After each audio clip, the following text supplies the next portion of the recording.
I was the Democratic nominee in 1978. Mm-hmm. And of course, I did lose in the general election to Congressman Finley. Mm-hmm. 2002, I was seeking the Democratic nomination in the new 19th Congressional District, which incidentally, I would like to point something out to you. In this primary election, I received almost 17% of the vote. I spent less than $5,000. This came out to a figure of something like 55 cents per vote. Now this is a primary election, right? Against an incumbent who has all the advantages. Congressman Shimkus spent around $16 for each vote he received. Now, Congressman Shimkus had the advantage of an enormous number of votes that he got automatically, simply because he was the Republican nominee. And incidentally, this is in a strong-leaning Republican district. So I feel that this is, you know, quite a fabulous show, quite frankly, even though 17% of the vote might not seem much, but when you correlate it with other factors, you'll find that that's, I think, quite impressive. You had been, Then to go ahead with your question, I did run for the U.S. Senate, but due to the fact that I did not get sufficient number of signatures to get my name on the ballot, of course, that ended the candidacy. And of course, now, I am now a candidate again. Yeah, was that in 02 or 2? Okay, 04. 02, I ran for Right. Congress against Phelps. Oh, it was 04. Well, actually, I was Bernard, I was actually I was seeking the nomination before Phelps. Yeah, but in 04 is when you ran for U.S. 04. Okay.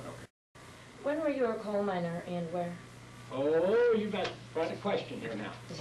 Because it's varied. I began in a small one-unit mine down in southern Illinois, B&W Coal Company, and this would have been somewhere around 57 maybe, somewhere in that neighborhood. And then of course I went from there, been in mines throughout southern Illinois. I did eventually become a federal coal mine inspector. And of course here again as a federal coal mine inspector, this put me in many mines throughout the state, in fact throughout the country. I actually inspected mines in Indiana, Kentucky, Iowa. So anyway, and of course the question might come up, why did I leave being a federal coal mine inspector, which was a very good job? Well, because of the Hatch Act. Back in 1950, well, I decided that I would be a candidate for the 78 election. So in order to be a candidate due to the Hatch Act, I had to resign my federal job. So I went back into the coal mine and I ran for Congress for the 78 election. Now once back in the mine, I liked being a coal miner, quite frankly, so I stayed there until I retired. And when the mine went down, number 10 mine went down in 94. Then I retired. I've been retired since. So you ran previously in 78, or did you? I was the Democrat. Actually, I won a primary. Oh. I did win a Democratic primary in 1978.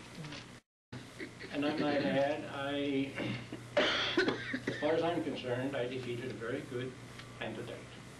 Now, I had spent what little money that I had to win the primary election. So when I went into the general election, I had virtually no money. Now, although my candidacy got the endorsement of the AFL-CIO, the International United Mine Workers Organization, one of the major teachers' unions, I don't recall exactly which one it was at the moment, and I did actually, my candidacy did get a $400 contribution from the American Federation of Government Employees Union. To make a long story short, my campaign in 78 ended up with something like between $700 and $800. Now, 100, not 1,000, right? That was the total campaign money that I had. Now, in spite of the fact that 1978 was a very, very big Republican win year in Illinois, they carried every state office, with the Democratic nominee for governor only carrying, barely at that, carrying 2 counties.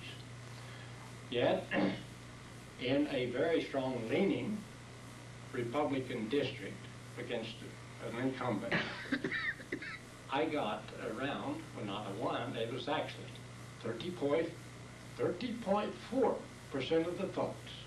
Now here again, if you correlate this into the cost per vote, you're looking at pennies, literally pennies per vote.